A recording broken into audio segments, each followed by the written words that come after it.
Let's revisit one of the first slides that we started with on this course. We mentioned that for you to be able to hack remotely, you would need 4 different components. You will need the IP address of the machine you're targeting, exposed remote service running on that machine you're targeting, vulnerabilities in that service, and an exploit to be able to take advantage of that vulnerability. In the previous section, we covered what the internet is and why IP addresses are needed, what they are, what's the difference between a public IP and a private IP, how DNS helps us translate domain names or URLs to IP addresses, what servers are, for example, what a web server is or what a DNS server is, and how each server has an IP address assigned to it. We learned how to discover the IP address of the machine we're targeting. Together, we discovered the IP address of Google in your country and the IP address of hackersacademy.com. So now that we know what an IP address is and how do we discover the IP address, it is time to move on to the next stage. In this section, we're going to be covering services, what they are, how do we find them, and how do we find information about them. So what are services and what are ports? We talked earlier about web servers. We went through an exercise where we set up our own laptops to become web servers. We switched on, if you remember, some features on our Windows machine, the World Wide Web Publishing Service, and that transformed my laptop to a web server. So I had a website being hosted on my own laptop. When that happened, my laptop became a web server.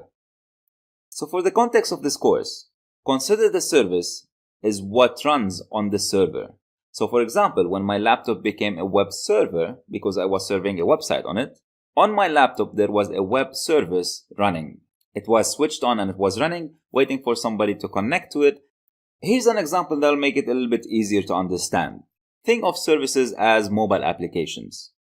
Right now on your mobile device, there's a number of applications, such as your camera application, your social applications, your calendar applications, and so on.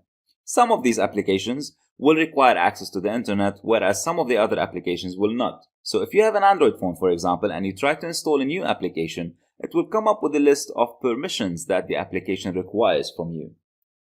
Sometimes, or more often than not actually, one of these permissions is access to the Wi-Fi or to the internet. Because a lot of these applications would want to connect back to the internet to retrieve data and updates and so on. There are other applications though that do not require access to the internet. So for example, it's very rare for you to be updating your camera application. Although it's an application running on your mobile that you use to take photos and videos, it's very rare that you would go online and update the camera application alone separately. So although these applications or quote-unquote services are running on your mobile, some of them would be connecting to the internet and some wouldn't. The same applies to any computing machine or any server. When I transformed my laptop into a web server, the web server service would allow it to connect to the internet or would allow people from the internet to connect to it. There are other services, however, that would not require connection to the internet but need to be running for certain operations on your machine. Let me show you a video so that you'd have a better understanding of what I'm talking about. And feel free to follow along with this video. The more you practice, the better you understand. On your Windows system, go to the bar on the bottom, right-click and click on Task Manager. Click on More Details and then navigate to the Services tab on the top right corner. This will show you every single service running on your machine. Don't worry if you don't understand what all these services are for. It's not necessary for now. Some of them are very easy to understand, such as the Windows Firewall, for example, or your antivirus that's running. So here's what we're gonna do. We're gonna try to start and stop some of these services and see what happens. Let's go to the control panel and reinstall the World Wide Web service.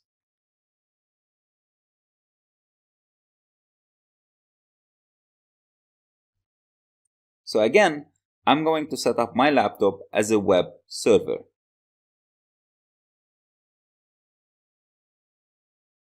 I scroll down to the Internet Information Services and I reinstall it.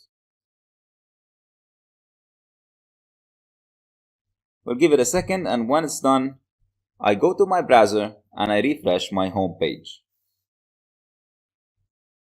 And you see that now I have a website running on my machine. So in that context, my laptop right now is a server with a web service running on it. Let's try and find the exact name of this service. I regroup the services to filter out the running ones, and here it is, World Wide Web Publishing Service. This is the service running behind the website. This is what makes it possible for me to access a website. Let's see what happens if I stop this service. Go down and click on Open Services, regroup the services by name, and scroll down to find the World Wide Web Publishing Service. We can see in the status here that it's running. I'm going to right click on it and stop it. So right now, I stopped the service behind the web server. I'm going to go back to my browser and I will try to refresh the page. And as you can see, I failed to load the page because the web service behind the web server is not running. I'll go back, right click and start it again and refresh the page, and here you go, it's running again. So now we know what a server is and what a service behind the server is. Obviously, like your mobile has so many different applications, a server can also run multiple services. We've seen how many services were running on my machine. So for example, a server could be serving you websites and emails at the same time. Now the question is, how would a server know how to direct incoming and outgoing communication? So for example, if a server is receiving web communication, somebody is asking it for a website, how would it know that this is website traffic?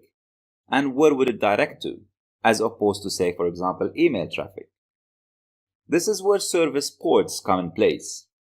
Each service has an assigned port that accepts communication meant for that service. Think of a port as a doorway. And for that port to accept communication, it needs to be open. Again, such as a doorway. If it's blocked, it would not be able to accept any communication.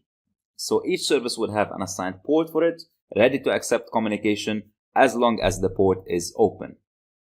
These ports would have numbers, and a lot of these numbers are standardized around the world. So for example, if I'm going to be talking to a web service, there's a very good chance that I'm going to be talking to a port with a port number 80.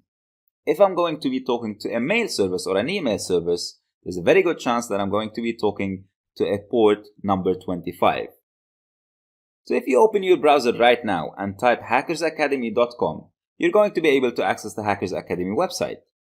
Try, however, to type hackersacademy.com:8080, which is the stand port number for web. You'll see that you will get the same result. Why? Because your web browser will direct the traffic to port 80 anyway.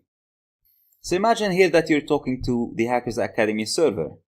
And at Hackers Academy, we provide two services for you. We have the website and we have the email. Whenever you're trying to retrieve information from our website, you are going to be communicating with port 80 on hackersacademy.com.